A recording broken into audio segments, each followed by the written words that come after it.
Assalamualaikum warahmatullahi wabarakatuh. Bismillahirrahmanirrahim. Alhamdulillahi rabbil alamin. Wassalatu wassalamu ala asyrafil mursalin Sayyidina wa maulana Muhammad wa ala alihi wa sahbihi ajma'in. Amma ba'd. Ibu-ibu, bapak-bapak dan saudara-saudara serta anak-anak sekalian, jamaah Masjid At-Taqwa yang insyaallah dirahmati dan dimuliakan Allah Subhanahu wa taala. Alhamdulillah, kita panjatkan syukur kepada Allah Subhanahu wa taala yang atas limpahan rahmat dan nikmatnya hari ini kita sudah menyelesaikan puasa kita yang ke-11. Malam ini kita memasuki malam yang ke-12.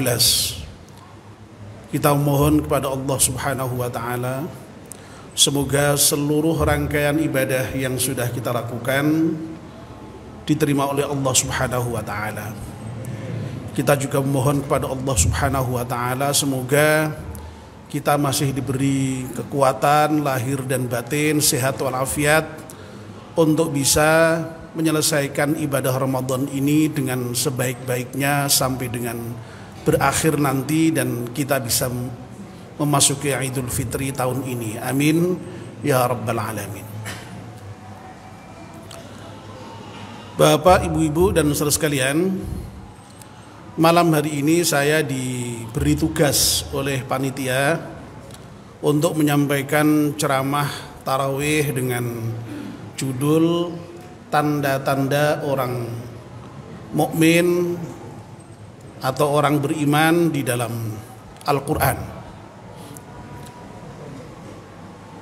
Sebagaimana yang sudah sering kita dengar bahwa iman itu oleh para ulama didefinisikan sebagai aqdum bil qalbi wa iqrarum bil lisani wa amalum bil arkan. Iman itu adalah keyakinan yang ada di dalam hati, i'tiqad dalam hati, lalu kemudian diikrarkan dengan lisan dan diwujudkan, dimanifestasikan di dalam bentuk amal perbuatan anggota badan kita.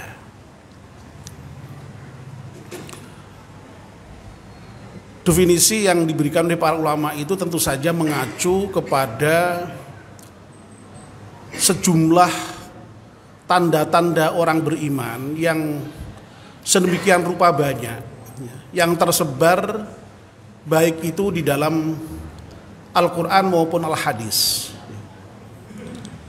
Yang banyaknya itu oleh Rasulullah Sallallahu Alaihi Wasallam dinyatakan dengan sabdanya, al-imanu bid'un wasittuna syu'batan, atau dalam redaksi lain al-imanu bid'un wasab'una syu'batan. Iman itu jumlahnya ada 60 atau 70 lebih. Nah, kata-kata bid'un itu jumlah antara 3 dengan 9 ya. Sehingga Imam Nawawi itu di dalam kitabnya yang kok Imam Nawawi, Imam Baihaqi maksud saya, di dalam kitabnya Syu'abul Iman itu menyebutkan ada 77 cabang iman itu.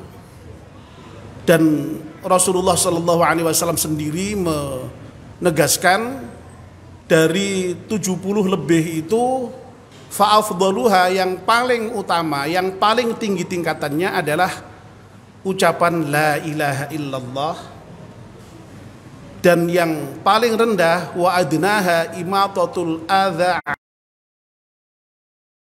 menyingkirkan gangguan di jalan. Coba menyingkirkan gangguan di jalan saja itu bagian dari iman itu. Di jalan ada batu ya, yang kita khawatir kalau sampai itu nanti kalau ada orang yang menabrak itu masuk jalan itu tanah ada duri, ya jangan sampai duri itu diinjak orang, disingkirkan, itu sudah bagian dari iman itu. Dan Rasulullah juga kemudian menegaskan al-haya'u syu'batum minal iman. Malu saja itu merupakan bagian dari iman. Sampai-sampai Nabi menyatakan idza lam tastahyi fasna' ma syi'ta. Kalau kamu itu tidak punya malu, ya silahkan kamu berbuat apa saja semaumu. Ya, untungnya kita ini diberi perasaan malu itu, dan malu itu sekali lagi bagian dari iman. Ya. Jadi sekali lagi tanda-tanda orang beriman itu banyak sekali. Demikian pula dalam Al-Quran juga sebenarnya tersebar di banyak ayat. Nah, dalam kesempatan yang sangat pendek ini saya hanya menyampaikan tanda-tanda orang yang beriman di dalam surat Al-Mu'minun dari ayat 1 sampai dengan 11 saja. Ya, yang lainnya bisa dikaji kapan-kapan. Bapak dan ibu-ibu, ulaika humul warithun alladzina yarithunal firdausa hum fiha khalidun. Panjang, ya.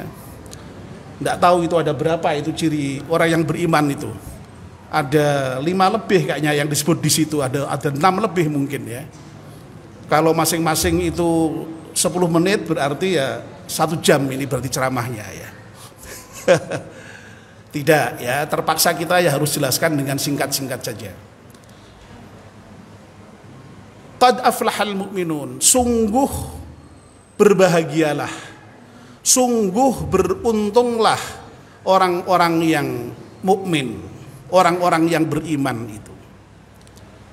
Nah, siapa orang yang beriman itu? Allah memberikan tanda, memberikan ciri. Yang pertama adalah alladzina hum fi salatihim khasyi'un. Orang yang beriman itu adalah orang yang khusyuk di dalam sholatnya. Jadi terkait dengan sholat ini, terkait dengan ciri orang yang beriman atau tanda orang yang beriman, disebut dalam banyak istilah, dalam banyak sifat ya. Di satu sisi seperti kalau yang ada di dalam mihrab ini ya, itu ciri orang yang beriman adalah alladzina yuqimunas shalah ya, orang yang mendirikan sholat ya. Ya. Nanti di ujung yang akan kita bahas ini ada lagi yang terkait dengan sholat ya. Jadi disebut mendirikan sholat, lalu yang sedang kita bahas ini adalah orang yang sholatnya khusyuk, dan nanti ada lagi orang yang menjaga sholatnya. Jadi terkait dengan sholat ini banyak disebut sebagai ciri orang yang beriman. Nah, sholat yang khusyuk yang bagaimana ya, ini sudah sering dibicarakan, termasuk kemarin Pak Bisri dalam ceramahnya juga memberikan ceramah dengan tanda-tanda orang yang khusyuk sholatnya ya. Bahkan Pak Bisri kemudian memberikan tips ya, bagaimana sholat itu bisa dilakukan dengan khusyuk. Cuma waktunya pendek ya, nggak cukup dijelaskan ya. Nah, Pak Quraisy Shihab ya di dalam tafsirnya Al-Misbah itu memberikan penjelasan dengan singkat ya, sholat yang khusyuk itu adalah sholat yang tenang, rendah hati, lahir batin, serta perhatian terhadap sholat yang sedang dikerjakan itu ya. Makanya kemarin Pak Bisri menjelaskan ya, sholat khusyuk itu diantaranya dimulai dengan dari segi zahirnya ya, gerakan-gerakan yang benar itu, yang tenang itu ya.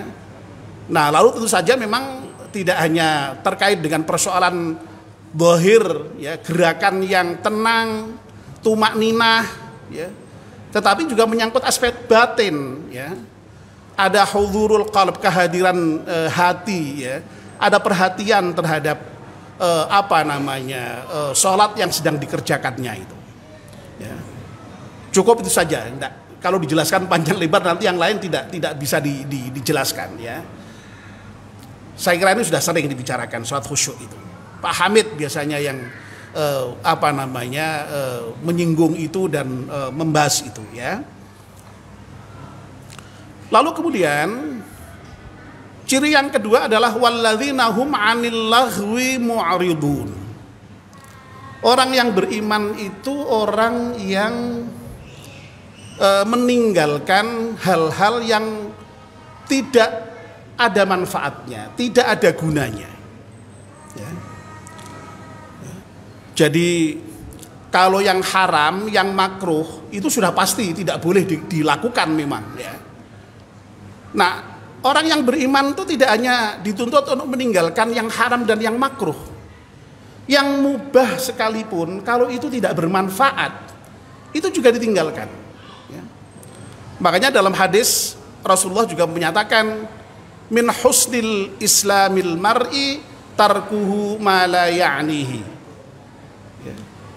Di antara tanda dari bagusnya seseorang, baiknya seseorang, ihsannya seseorang itu adalah ketika seseorang itu bisa meninggalkan hal-hal yang tidak bermakna bagi dirinya, meskipun boleh. Nah, berbeda dengan yang tadi ya, yang haram dan makruh itu memang mutlak harus ditinggalkan. Kalau yang mubah itu memang situasional ya, yang al-lahwi ini situasional. Ya.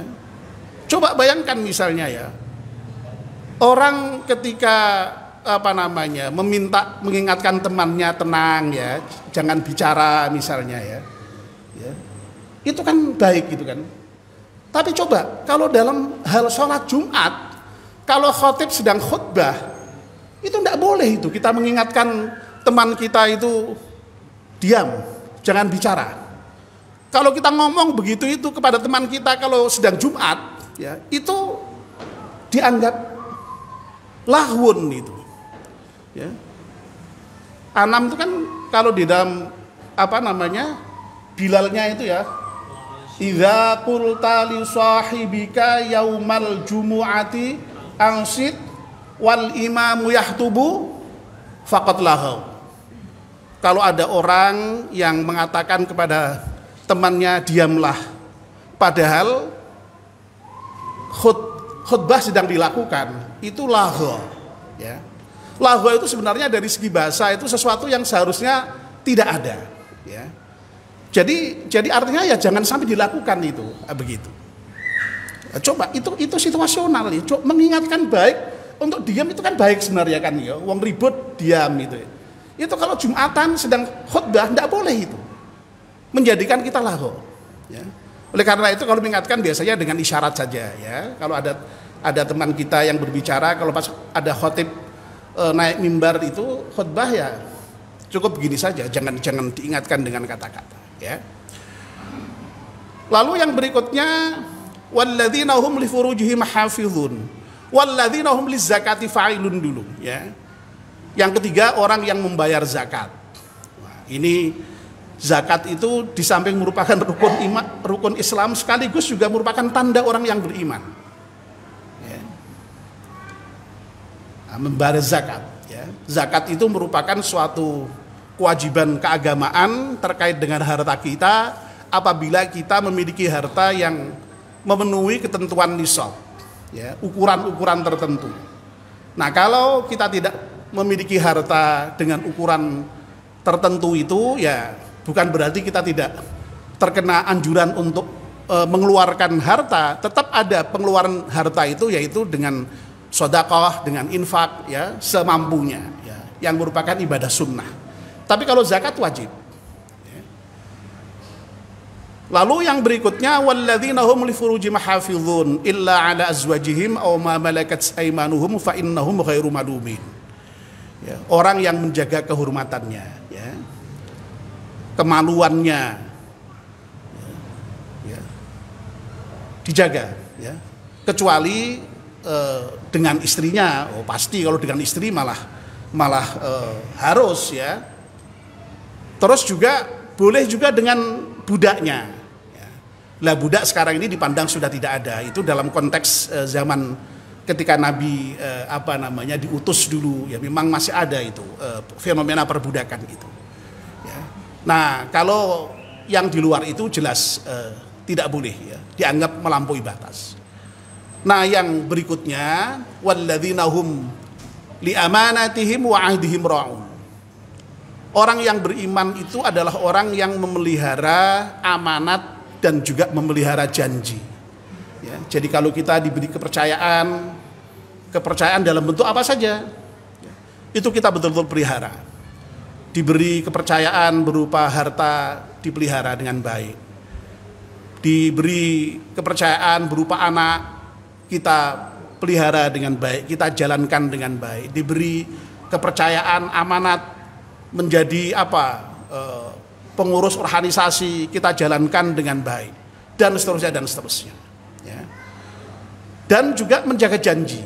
Ya. Janji itu jangan diingkari, ya. Karena mengingkari janji itu, masya Allah ya, sampai disebut oleh Nabi sebagai tanda dari orang yang munafik. Ya. Jadi kalau memegang janji, memelihara janji itu tandanya orang yang beriman. Sebaliknya, kalau mengingkari janji itu dipandang sebagai ciri orang munafik. Ya. Yang terakhir, walladzina hum ala sholawatihim yuhafizun. Ya. Orang yang menjaga sholatnya. Ya.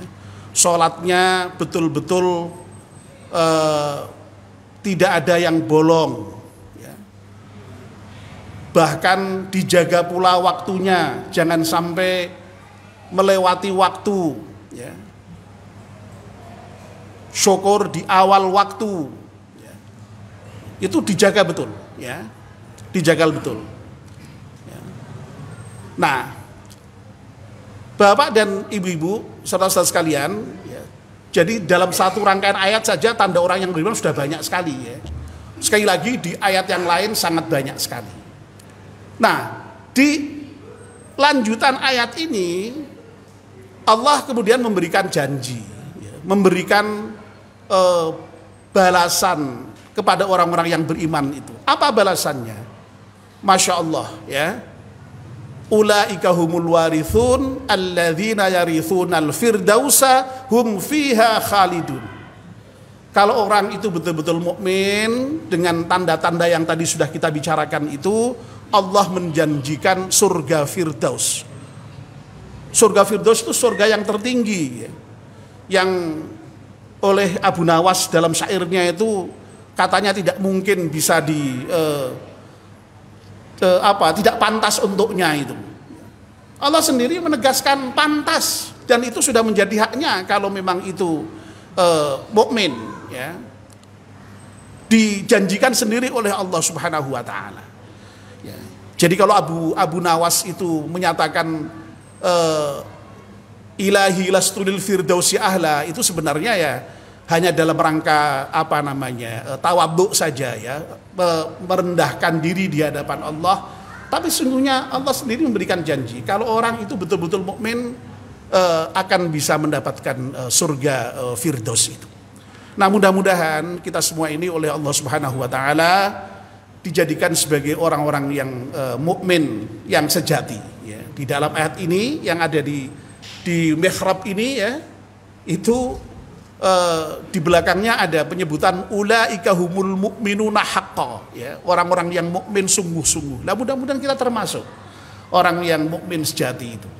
Dan dengan begitu maka kemudian kita layak diberi balasan oleh Allah yang berupa surga itu. Amin ya rabbal alamin. Kurang lebih mohon maaf.